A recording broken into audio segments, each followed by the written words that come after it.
देखिए ग्रामीण परिवेश सम्मानित साथियों, नमस्कार। मैं पारस आप सबके सामने हाजिर हूँ। एक गांव पंचायत में आया हूँ। ये बिजुआ है, ये देखिए जंगल है दूर दूर तक। ये खेत गेहूं का लगा हुआ है और ये कभी जंगल था, इसके पेड़ काट दिए गए। ये हमारा खीरी ज़िला है। ये देखिए आपको दूर ये काफ़ी जंगल दिखाई पड़ते हैं। ये जंगल है और किसानों ने यहाँ पे अपनी खेती भी कर रखी है। और इस जंगल में खीरी का प्रसिद्ध बंगाल टाइगर भी यहाँ पे अक्सर लोगों को दिखाई पड़ता है। कई बार जान माल की हानि भी कर दी। लेकिन साथियों, जंगल है तो जीवन है और जंगल में जंगली जानवर तो होंगे ही। वो और हम मिलकर ही प्रकृति का संतुलन बना कर रखते हैं। ये देखिए लाही सरसों का खेत, कितना खूबसूरत खेत है। पीली सरसों बसंत की ऋतु की प्रतीक होती है। इसकी खूबसूरती अपने आप में बेमिसाल है। देखिए ये सरसों का खेत है।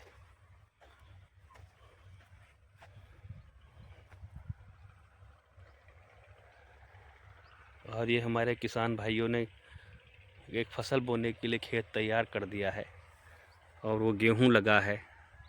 ये गन्ना है। खीरी ज़िले में हमारे गन्ना भी बहुत होता है। वो दूर देखिए इन जंगलों के बीच में भट्ठे की चिमनी दिखाई पड़ रही होगी आपको। उससे धुआं निकलता हुआ जो कार्बन डाइऑक्साइड फैला रहा है इस हरी भरी एरिया में।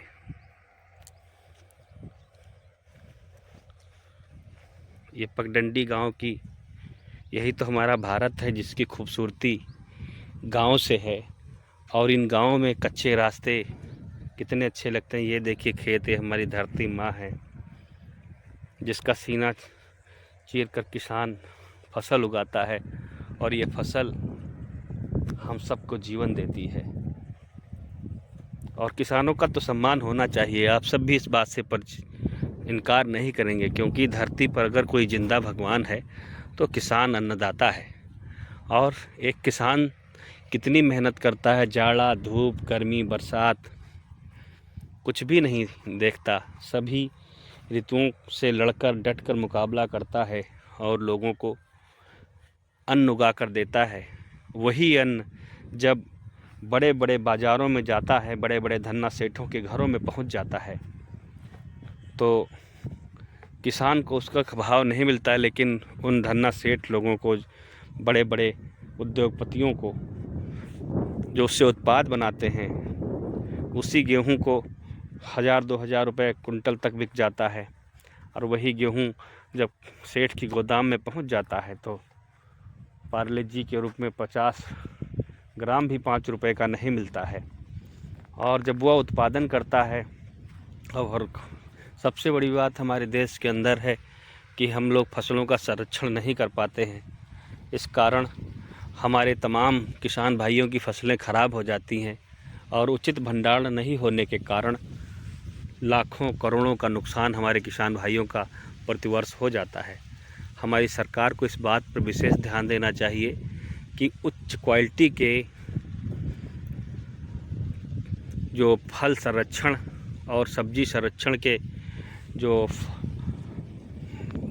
बड़े बड़े गोदाम हैं उनको खुलवाना चाहिए, जिसमें उनका भंडारण हो सके। और अन्न की देखभाल करने के लिए, उनको सुरक्षित रखने के लिए अच्छे उच्च स्तरीय विश्वस्तर क्वालिटी के गोदाम को बनाना चाहिए। क्योंकि किसान जब फसल उगाता है तो बाज़ार में लेकर के जाता है, उस वक्त उसकी फसल की कीमत भी नहीं वसूल होती कभी कभी। अभी हमने देखा कि जो गोभी अभी 1 महीने पहले 60 से 70 रुपये केजी हुआ करती थी, आज वो 5 रुपये से लेकर के 10 रुपये केजी तक बाज़ारों में मिलती है। इसी तरीके से टमाटर का भाव गिर जाता है।